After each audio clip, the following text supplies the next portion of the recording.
নমস্কার।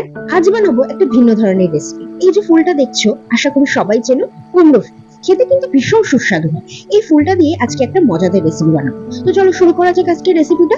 প্রথমে আমি কুমড়ো ফুলটাকে পরিষ্কার করে নিয়েছি। পরিষ্কার করার মতো কিছুই নেই, শুধু পেছনে ডান্ডিটা বাদ দেবো।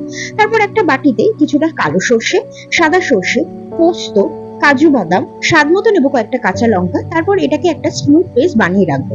তারপর আমি কিছু চিংড়ি মাছ নিয়ে নেবো। বেশি বড় চিংড়ির দরকার নেই, এরকম ছোট ছোট চিংড়ি নিলেই হবে।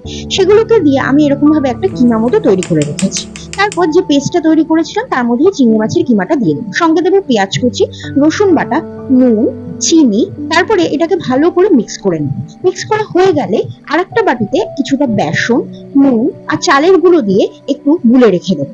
তারপর যে ফুলটা পরিষ্কার করে রেখেছিলাম তার মধ্যে এই যে মাছের পুরটা বানিয়েছিলাম সেটাকে এভাবে দিয়ে মুড়ে নেব। আমি আরো একবার দেখাচ্ছি, ফুলটা এভাবে বিছিয়ে নেব আমরা, তার মধ্যে মাছের পুরটা দিয়ে দুপাশ দিয়ে এভাবে মুড়ে দেবো। গ্যাস অন করে কড়াই বসিয়ে তাতে কিছুটা তেল গরম করে নেব। এখানে আমি সাদা তেলে ব্যবহার করেছি। তারপর বেসনের যে ব্যাটারটা করে রেখেছিলাম তাতে মাছের পুর বড়া ফুলগুলোকে ডুবিয়ে ছাকা তেলে এপিট ওপিট করে একদম লাল লাল করে ভেজে তুলে নিলেই তৈরি হয়ে যাবে চিংড়ি মাছের পুর ভরা কুমড়ো ফুলের পকোড়া। আজকের রেসিপি আপনাদের কেমন লাগলো অবশ্যই কমেন্ট করে জানাবেন।